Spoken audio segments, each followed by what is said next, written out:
popular uprising that pulled down Bangladesh Prime Minister Sheikh Hasina and forced her to flee to India was an elitist uprising. It was not the common man who rose in revolt against their Prime Minister and forced her to resign. This is my informed conclusion after my interaction with Bangladeshi nationals who were my friends or my colleagues when I worked as a journalist in GCC. Now, everywhere else in the world, you find that revolutions or uprisings are mainly run or powered by the common man. But that was not the case in Bangladesh. Now, no revolution is spontaneous. There needs to be a solid grievance for any uprising. And the administrator or the ruler who was responsible for the grievance in Bangladesh was surely Sheikh Hasina. So the buck stops with her. But even at the same time, no revolution can run by a group of people just because they have got a revolution. A grievance. For any revolution to succeed, there needs to be a very solid plan. There needs a proper organization set up. They need funds to maintain the tempo of the protests. Sometimes they need arms and ammunition to fight against government forces who try to oppress or end the revolution. Again, last not the least, they also need a proper mechanism to interact with media and other countries in the world and to create an opinion among different nations in the world in favor of the protest. So the revolutionaries or protesters in Bangladesh are surely, or they have got help from a powerful front from outside. In all probability, it was United States, not China. I'm saying this from the evidences. There is ample evidence on the public domain. The ousted Prime Minister Sheikh Hasina herself had hinted about US intervention or efforts aimed by the United States to intervene in Bangladesh politics. So we need to look into the emerging situation closely to understand the reality of the situation. What could be the implications and what is the truth? Welcome to Insights. This is Hari Kumar. Yesterday, when I heard the news of the uprising and the resignation of Sheikh Hasina, the fact is that I was shocked. I knew that Bangladesh was in turmoil for the last few months. There have been some incidents which were not noticed or which didn't get proper attention of the media also. But still, I think nobody thought that Sheikh Hasina would give up so easily, or the student protests will continue after a government decision that sparked protest was annulled by Bangladesh Supreme Court. But when resignation came, everything was quick. She fled to India in less than an hour after resignation. Now then I called some of my friends from Chittagong and Dhaka, and they told me that the uprising was basically an elitist uprising. It doesn't mean that the common man in the country was for Sheikh Hasina. They also had their own grievances, or there was anti-incumbency factor against Sheikh Hasina. But they would not go out and take up arms and demand or were willing to sacrifice their lives for uprooting the Awami League rule in Bangladesh. The problem in Bangladesh, basic problem was unemployment. It was mainly the lack of opportunities for white collar job workers.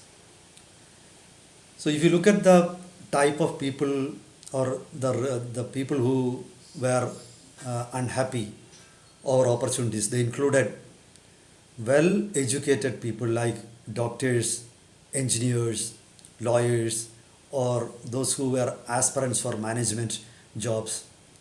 So it was the aspirational class who were behind the uprising. If you look at the students from Bangladesh universities who spoke to media, you would be surprised that they were all very articulate. They spoke excellent English. They knew about the emerging situation very well. So they were actually, in fact, better. They articulated better than even some of the political leaders there. So that was an elitist uprising, no doubt about that. Now, if you look at the commoners in Bangladesh, when I was working in Gulf, I used to meet many Bangladesh people, and majority of them who were laborers. Actually, they were willing to work for a small sum, and the peculiarity or the characteristic that separated them from Indian Bengalis was they were contented people. You look at Bangladeshi youngsters; they will all smile at you. They were willing to interact with you. They are people who are contented even if you give them a little money. Earlier, Gulf was flooded with Indians. When Bangladeshis started arriving in Gulf in huge numbers, the number of Indians fell also. There were other reasons also. Indians were demanding better money because salaries in India went up after 2010. So Indian workers were replaced by Bangladeshi workers and they demanded lesser salary. Perhaps one of the reasons could be the lesser value of Bangladesh currency compared to Gulf currency. So they would have made enough even with lesser salary. That could be one of the reasons. But generally, Bangladeshi youngsters or common man are people who are contented even with a small money. This I have noted. Now, the aspirational class are different people. So they have great expectations. Now, they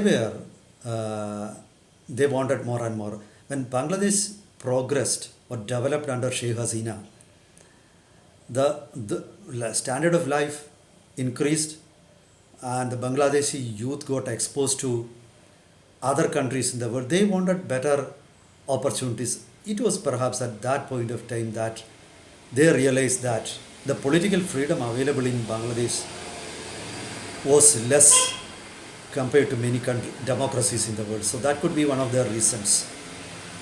Now, development can also spark unhappiness. This is a lesson for many countries, for many rulers in the world. Now, people will become more and more aspirational. Now, let's go to the second part of the issue or the uprising. Now, who was behind the uprising? As I said earlier, somebody needs to provide them help. Now, I now remember an incident just after the new government came to power. One of the powerful leaders of Bangladesh politics was murdered in Calcutta in India a month ago. Now that was a shocker. He was a powerful MP in Bangladesh and he was actually killed by a hired Bangladeshi murderer who was living in disguise in India as an Indian citizen. And the man who gave him contract to kill this Bangladeshi MP is interestingly or intriguingly was a Bangladeshi national who is a resident of United States. So you look at the US link in the issue. So perhaps that was a part of a warning. We don't know much about it. Indian media didn't care much about it because both the victim and assailant were Bangladeshis. That was one issue. Then again, a month or two ago, after her victory, Bangladesh Prime Minister Sheikh Hasina said that some white person approached her with a request to allow a country to open an air base in Bangladesh. She didn't allow it. So she said she was promised that man met her before the polls. The man had assured her that she would return to power if she was willing to allow the country to open an airbase. Now, if you, though she didn't name the country, in all probability that was United States, because no other country wants to or has the wherewithal to open an airbase in Bangladesh. Now, even before the polls, the last polls, when Sheikh Hasina won a landslide victory, the United States and Western powers wanted her to resign. They wanted the power to be handed over to a caretaker government. The US actually wanted the elections to be held under a caretaker government. That you need to note this point. Then, the US had in fact extended support to Bangladesh National Party of Begum Khalida, a political opponent of Sheikh Hasina, who has been in jail for several years. And intriguingly, the United States also supported Jamaat Islami. Now things are very clear. The US actually wanted a regime change. And who is going to benefit from this present chaos? It's none other than the United States. Now, Indian media and certain political analysts are trying to put the blame on China. But I find that China had good access to Bangladesh administration, and Chinese government wielded enormous power over Sheikh Hasina. She had the political wisdom or acumen to keep both India and China happy. In fact, when awarding projects in Bangladesh, the projects were equally divided between India and China. Now, there is no reason for China to remove her, but there is ample reason for the United States to remove her. Sheikh Hasina herself said that United States wanted to establish a Christian majority country on the borders of Bangladesh, Myanmar, and of course India, though Sheikh Hasina didn't name India. Now, there have been reports in Indian media that actually the uprising or the violent clashes between Kukis and Meiteis in Manipur in the northeastern of India, the US was behind. Kukis are a group of Christians. Meiteis are Hindus. Who armed Kukis? Who gave them training? If you look at, in retrospect, if you look back, you would find that the separatist movements in northeast India, whether in Nagaland or Mizoram, were aided by Western powers. The truth is, the Baptist Church of United States has got enormous influence in northeast India. The Nagas and Mizos, there are many Baptist churches, and Nagas and Kukis all owe allegiance to Baptist Church. So now things are becoming very clear. In fact, it could have been United States that sparked riots in Manipur. They wanted to create trouble in a part of India, and the US ambassador, even without asking, offered his mediation in the issue to government of India. But unfortunately, the media in India or the government of India didn't come out in open doubting US intervention in the northeast India. Now, there is enough reason for United States to have a country, Christian majority country in northeast India. That would give them complete control. It could be like a vassal state. Though there are this part of northeast India and Myanmar and Bangladesh. So specifically, Sheikh Hasina named about Chittorgarh, a part of Bangladesh near Chittagong, in Chittagong hill tracts, where some Christian Kuki Zo tribes are there. Again, they are fighting with Myanmar army there. Now, if there is a new state in along the borders of eastern India, that would help United States to have a solid base to fight against China. Number one, they could also use this country to gain influence in Bay of Bengal.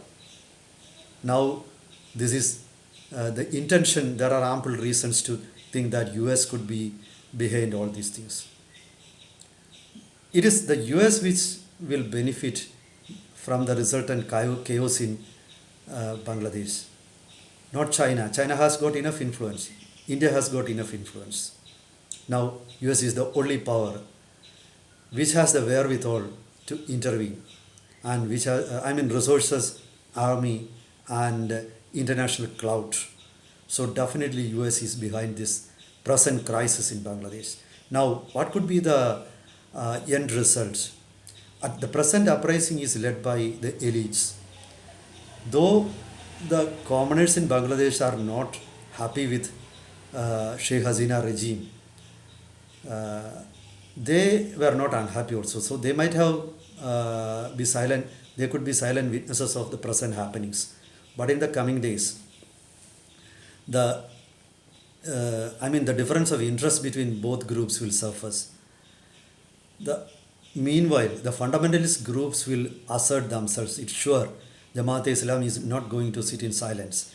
They will assert, and what will happen is they could even try to form a government which could promise implementation of laws like Sharia. Now, there is going to be a big clash of interest between commoners and the elites. Again, there could be trouble between Islamic fundamentalists and minorities. They would try to drive minorities to India. The situation is going to be chaotic and complex. Now, India needs to watch carefully. Let's see what India is going to do. Anyway, the United States has achieved their intention, but to keep the situation in their control is not going to happen. Let's wait for more chaos in Bangladesh. This is what I feel seeing the present situation. Meet you with another topic next time. Till then, goodbye.